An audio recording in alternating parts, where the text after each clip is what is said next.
Hey everybody, welcome back to my channel. It's your girl, it's me, Lily. I hope you guys are doing good today. I am back with another video. This is something that I've been wanting to have a discussion about. So I'm seeing a lot of, significant others killing their girlfriend or boyfriend's kids and things like that. We're faced with, now we have to be really cautious about who we leave our children with. It is very important that we really evaluate people from all aspects to make sure that this person is someone that we feel like our children would be comfortable with being around. And a lot of these, I've seen, or it's just devastating to see that children are losing their lives by the hands of these monsters that people are dating. And I understand that, everyone may not treat your kids like you would treat your kids. So it's very important to make sure that we are doing our part in making sure that our children are around people that will protect them and look after them. So I want you guys to check out a few clips that I have here regarding some of the incidents so that you can see what can happen. Police are trying to answer with the girlfriend of the baby's father behind bars tonight. 7 Action News reporter Kim Russell has the story tonight from East Point. After a 911 call came in Friday morning, first responders rushed to this house. Help was needed for a 14-month-old little boy. But what first responders and investigators found led to charges against the woman who called 911. Neighbors here in the 23,000 block of Schroeder and East Point say they saw this little boy, Nicholas, carried into an ambulance, and they knew it was serious. The baby was pretty unresponsive, so it was a sad situation. Police say right away first responders believed someone hurt him. Paramedics reported police they were suspicious of child abuse. The person East Point police say is their #1 suspect got a chance to argue for a lower bond. She said something she may regret later. 36-year-old Hillary Ulp didn't say she didn't hurt her boyfriend Kevin Carissa's baby, but that she didn't mean to. Father, who had the suspect call 911 for him, we believe the injury may have occurred the night before. As for motive, one theory is jealousy. The father advised that he's had issues with Miss Ulp and her with jealousy.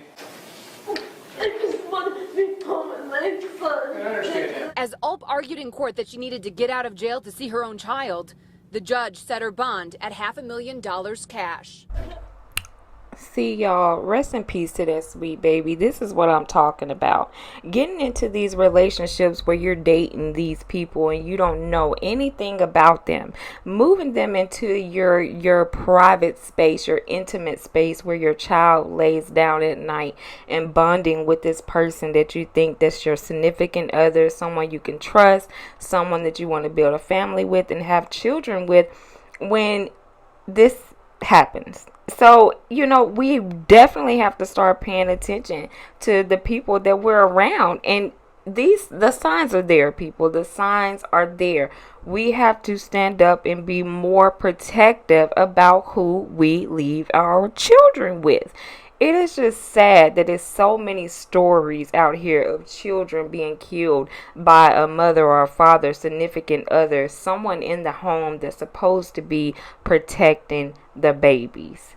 So y'all stay tuned. Here's another one that really makes me very angry. Stay tuned. This baby boy dead after police say he was beaten to death by his mother's boyfriend. Nathaniel Littlefield now facing felony child abuse charges, accused of killing this 15-month-old. 41 Action News reporter Shannon Halligan live in South Kansas City outside the home where police believe this abuse took place. Shannon?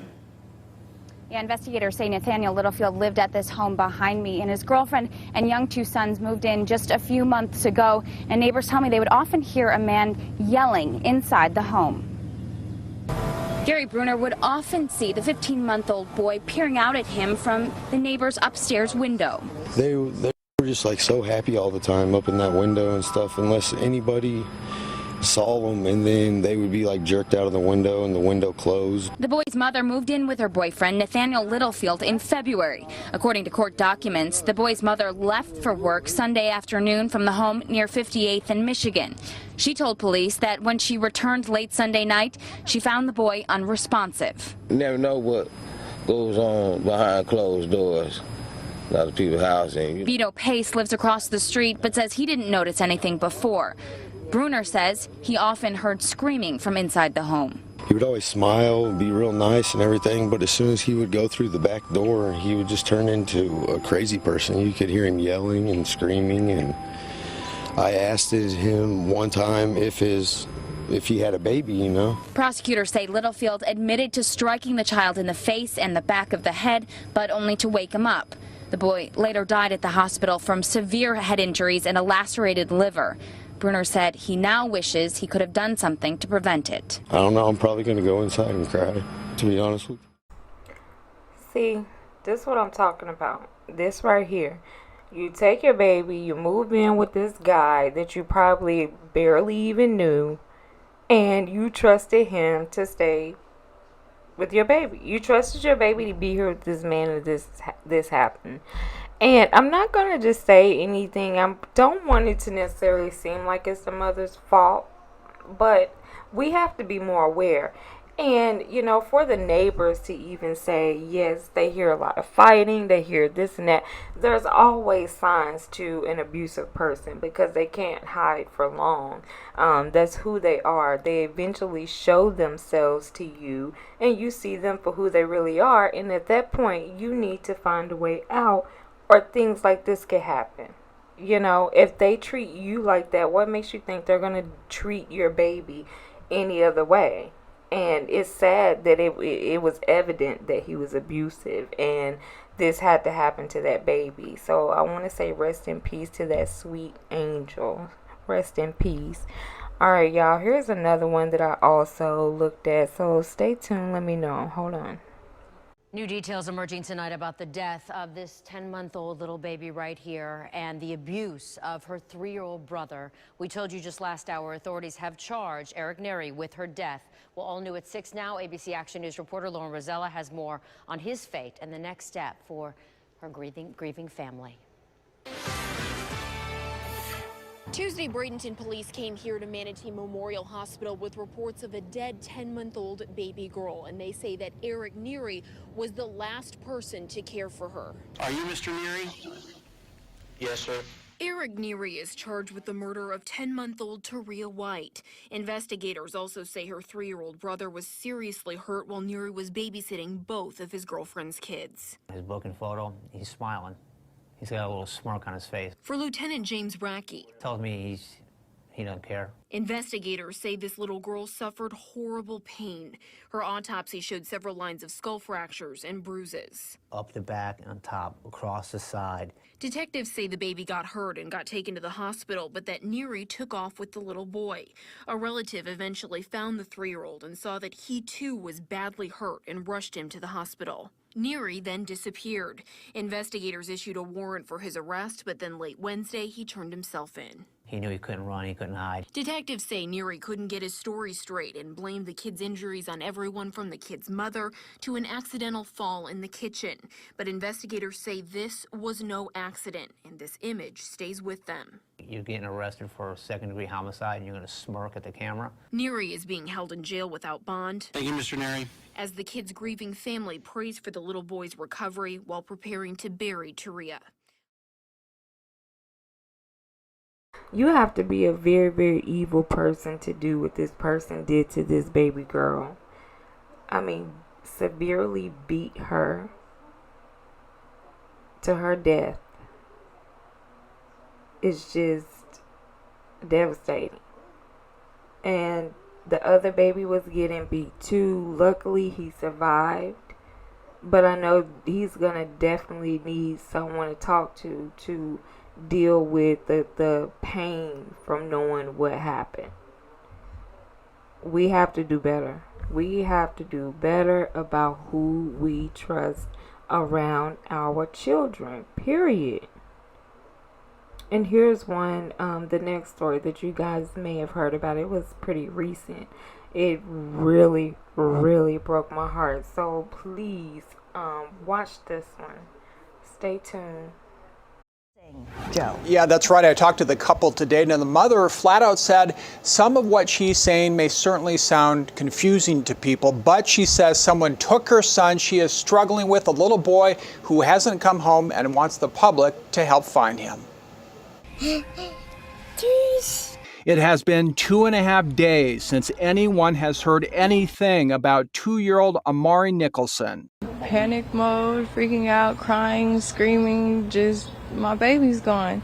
Amari's mother, Taylor Nicholson, says she got the news her son was missing on Wednesday while she was in Colorado taking care of her mother who was attacked by a dog. She left Amari with her boyfriend, who considers Amari his son, at the Emerald Suites near the Strip. Now, he says Wednesday, just after 6 a.m., someone knocked on the door. And it was a woman saying that she was her baby daddy's sister. And she said she was there to pick up my stepson. Terrell Rhodes says he called Amari's mom in Colorado.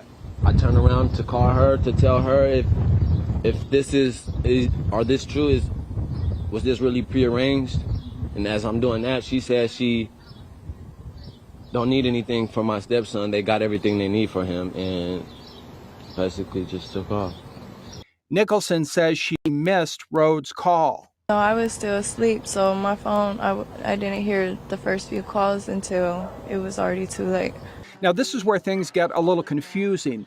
The mother tells me she and Rhodes got into an argument about her being away from Vegas and told him someone would be stopping by, but didn't say exactly who and didn't say why they were coming over. The search for 2-year-old Amari Nicholson has ended. Tonight, police say his mother's boyfriend has confessed to his murder. This turn of events weighing on the hearts of the Valley community after a 6-day push to bring the boy home. But the hunt for answers continues, including a motive and the whereabouts of Amari's remains. Our Fox 5 team coverage with developments since the story broke last week, and we continue our coverage tonight. Drew Andre is keeping an eye on the hotel where the boy was last seen. That's where heavy police presence remains tonight, and people are gathering to mourn the child's death. Kim Passoff digging into the suspect's criminal past. But first, let's turn to Fox 5's Joe Viale. You spoke to the man who police also say confessed to the crime. And tonight, Joe, you're learning when Terrell Rhodes will face a judge. That's right, John. Rhodes will be in court tomorrow morning. Now, back here tonight at police headquarters, a news conference was less than 2 minutes long, but just devastating for many people to hear. After hundreds of volunteers searched and prayed for 2-year-old Amari Nicholson's safe return, Lieutenant Richard Myers with Metro Police delivered news that was very difficult for many to hear. I'm here to tell you today that Terrell Rhodes has been booked for the murder of Amari Nicholson. Writing of the arrest, Amari's mother sent Fox 5 this social media message saying, quote, "He killed my baby. He just confessed. I'm with Metro now. We'll speak when I'm done."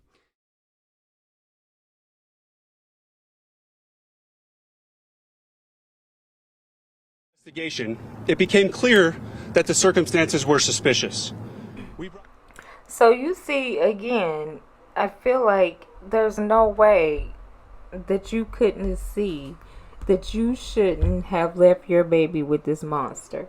Now, I guess she's saying that she's going to check on her mom and see about her mom because there was an accident.